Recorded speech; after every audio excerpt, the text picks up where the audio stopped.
Yo, welcome back YouTube. Today, we are reacting to George Carlin.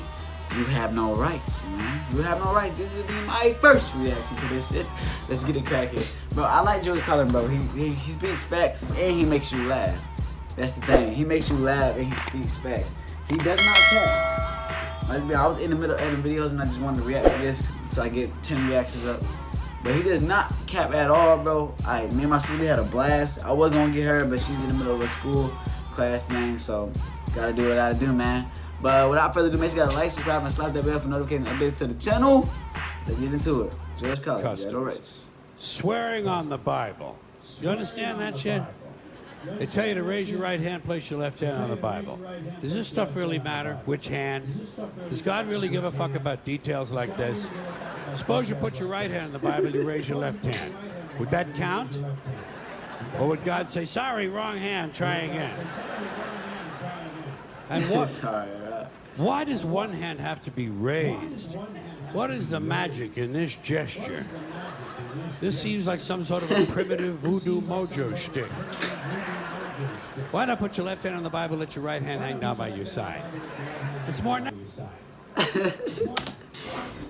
Yo, he's not lying, though. I'm not gonna lie, bro. Why do we have to put our right hand up and our left hand on the Bible and stay like this and then say it? Why can't we just be like this and just like we're left hand on it and just say it?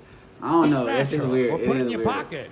Remember what your mother used to say? Don't put your hands in your pockets. Does she know something we don't know? Is this hand shit really important? Well, let's get back to the Bible, America's favorite national theatrical prop. Suppose the Bible they hand you to swear on is upside down, or backward, or both, and you swear to tell the truth on an upside down, backward Bible. Would that count? Suppose the Bible they hand you is an old Bible and half the pages are missing.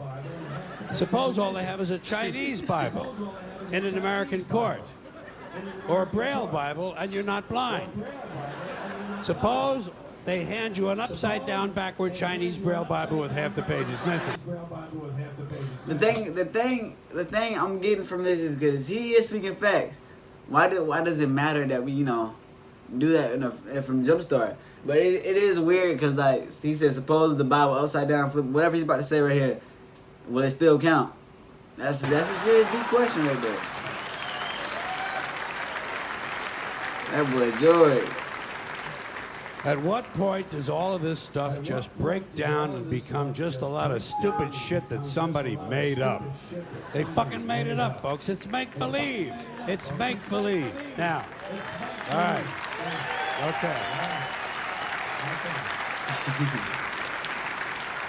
Let's leave the Bible aside. We'll get back to the science fiction reading later. The more important question is, science fiction. What is the big deal about swearing to God in the first place? Why does swearing to God mean you're going to tell the truth? Wouldn't affect me. If they said to me, you swear to tell the truth, the whole truth, and nothing but the truth to help you God, I'd say, yeah. I'll tell you about as much truth as the people who wrote that fucking Bible. How do you like that? Huh? Yo, this man is a beast. He is a beast. Now, he does not care. That's one thing I do like about him. He's funny as hell.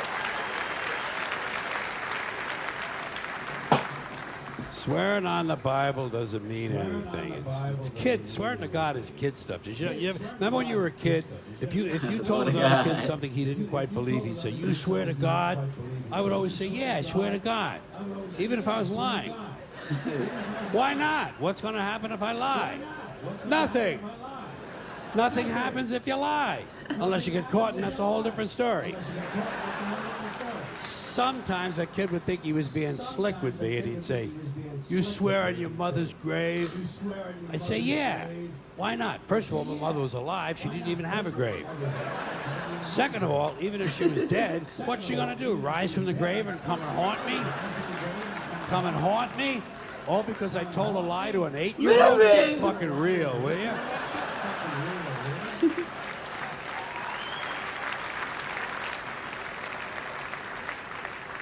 Sometimes I would say, "I swear on my mother's tits."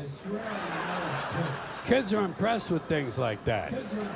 I mean, I don't care about my mother's tits either. I didn't care if they fell off. Fuck her. Not my problem. They're your tits. Does he not care about his mom? He ain't made a couple shots at his mom already, yo. Swearing to God doesn't mean anything. Swearing on the Bible doesn't mean anything. You know why? Because Bible or no Bible, God or no God, if it suits their purposes, people are going to lie in court. The police do it all the time. All the time. Yes, they do. They do. It's part of their job to protect, to serve, and to commit perjury whenever it supports the state's case. Swearing on the Bible is just one more way of controlling people and keeping them in line, and it's one more thing that holds us back as a species. Here's one more item for you, the last in our civics book, rights. Boy, everyone in this country is always running around yammering about their fucking rights. I have a right, you have no right, we have a right, they don't have a right. Folks, I hate to spoil your fun, but there's no such thing as rights, okay? They're imaginary. We made them up, like the boogeyman.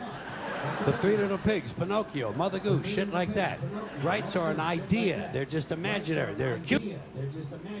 Hey, that's one thing. He is right. Rights are an idea, but because we in America, you gotta have your rights. Because if we don't have rights, you get back pushed around and stuff like. Good idea. I don't even want to get Cute. into that. But that's all cute and fictional. But if you think you do have rights, let me ask you this: where do they come from? People say, well, they come from God. They're God-given rights. Oh, fuck! Here we go again. Here we go again.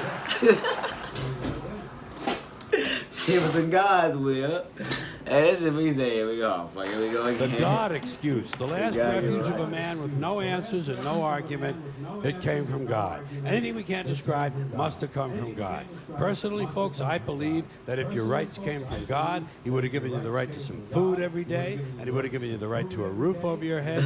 God would have been looking out for you.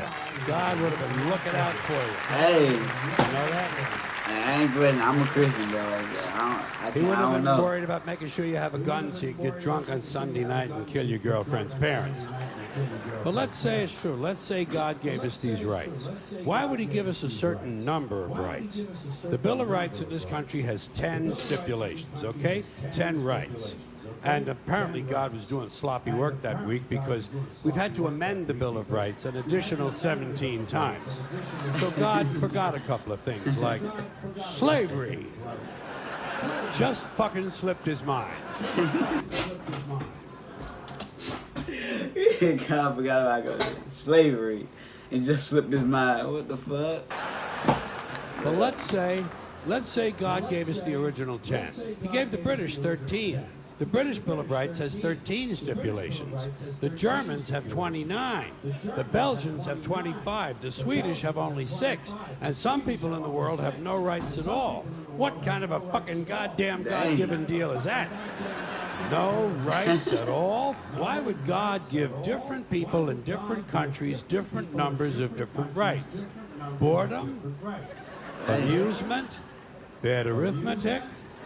Do we find out at long last, after all this time, that God is weak in math skills?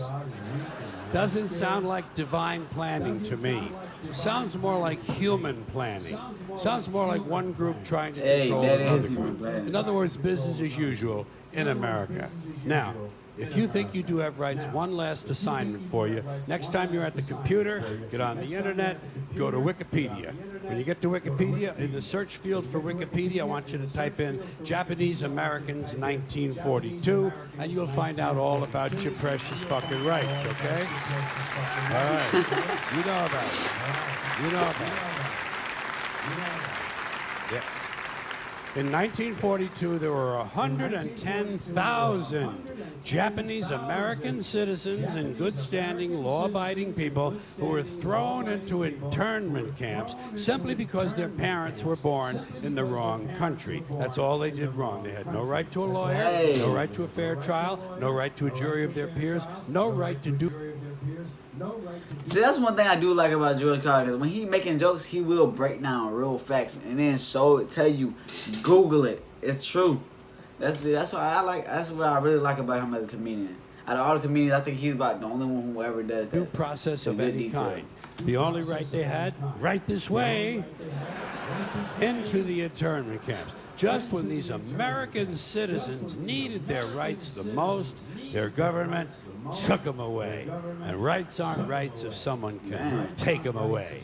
They're privileges. That's all we've ever had in this country is a bill of temporary privileges. And if you read the news even badly, you know that every year the list gets shorter and shorter and shorter. You see how sooner or later?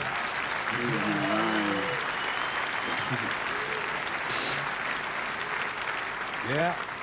Sooner or later, the people in this country are going to realize the government does not give a fuck about them. Government doesn't care about you or your children or your rights or your welfare or your safety. Hey, man. Hey, you should know that by now. If you in America, bro, you should know the government does not give two F's about you. They don't care about you. Like, so don't be like, you know, trying to act like you run this because the government's on that side. They don't care about you. You still gotta pay high taxes. You gotta do all sorts of things. You get mad about it every year. Government It simply doesn't give a fuck about you. It's interested in its own power. That's the only thing, keeping it and expanding it wherever possible. Personally, when it comes to rights, I think one of two things is true. I think either we have unlimited rights or we have no rights at all. Personally, I lean toward unlimited rights. I feel, for instance, I have the right to do anything I please. But if I do something you don't like, I think you have the right to kill me. So where are you going to find a fairer fucking deal than that? So the next time some asshole says to you, I have a right to my opinion, you say, oh yeah? Well, I have a right to my opinion, and my opinion is you have no right to your opinion. Then shoot the fuck and walk away. Thank you. Hey, man. R.I.P. George Carlin, bro. This man is big fire, bro. I mess with George Carlin, bro. Most definitely. That dude's hilarious. Hey, if you guys enjoyed the reaction, man, make sure you like, subscribe, and slap that bell for notification updates to the channel. This is my 10th and final reaction of the day. So I hope you guys enjoyed this big upload I'm finna do soon. So, peace.